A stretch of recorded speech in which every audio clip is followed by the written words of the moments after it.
Le livre des Nombres, également connu sous le nom de Nombres ou Bémidbar, est le 4e livre de l'Ancien Testament de la Bible, dans la tradition judéo-chrétienne. Son nom dérive du terme latin « nombre », car une grande partie du livre se compose d'enregistrements numériques et de recensements du peuple juif.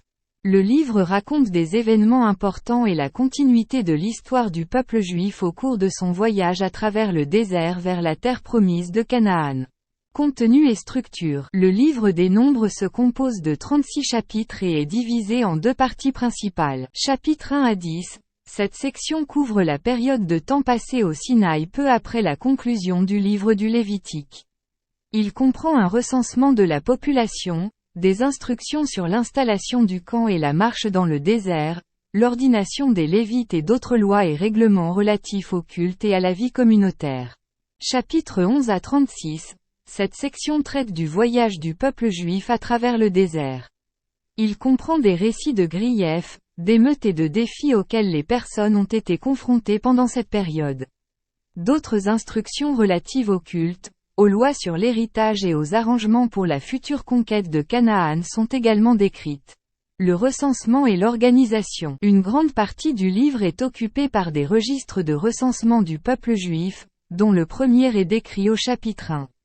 Ce recensement a été effectué pour compter les hommes aptes au service militaire, installer un camp, établir des devoirs lévites et attribuer des devoirs dans le tabernacle, le lieu de culte portable utilisé pendant les voyages dans le désert. Plaintes et émeutes. Le livre des Nombres enregistre plusieurs griefs du peuple juif lors de son voyage dans le désert. Ils se plaignent du manque de viande, du manque de nourriture, du manque d'eau, et expriment même le désir de retourner en esclavage en Égypte. De plus, 2 graves révoltes contre l'autorité de Moïse et d'Aaron sont relatées dans le livre, celle menée par Kor, Dathan et Abiram, chapitre 16, et celle causée par le manque d'eau à Mériba, chapitre 20. Espions et soumission. Une partie importante du livre concerne la mission de 12 espions envoyés par Moïse pour explorer le pays de Canaan, qui devait devenir la future patrie du peuple juif. Cependant, en raison de la peur et du manque de foi, 10 espions ont donné une description négative du pays, suscitant la peur parmi la population. En raison de leur manque de confiance en Dieu, toute la génération d'adultes a été condamnée à errer dans le désert pendant 40 ans jusqu'à leur mort avant de pouvoir entrer dans la terre promise. Seules les nouvelles générations auraient l'opportunité de conquérir Canaan. L'héritage de Moïse. Le livre des Nombres documente également un événement au cours duquel Moïse a commis un péché qui lui a coûté la possibilité d'entrer dans la terre promise. Au chapitre 20, Dieu ordonne à Moïse de parler à un rocher pour faire couler de l'eau, mais au lieu de cela, il frappe le rocher 2 fois avec sa verge. À cause de ce manque d'obéissance, Dieu a annoncé que Moïse ne traverserait pas le Jourdain avec le reste du peuple.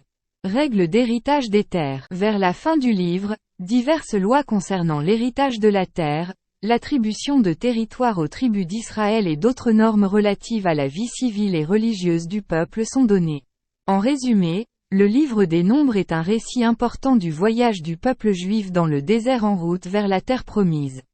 Il contient les recensements, les instructions religieuses, les doléances et les défis auxquels la population est confrontée pendant cette période.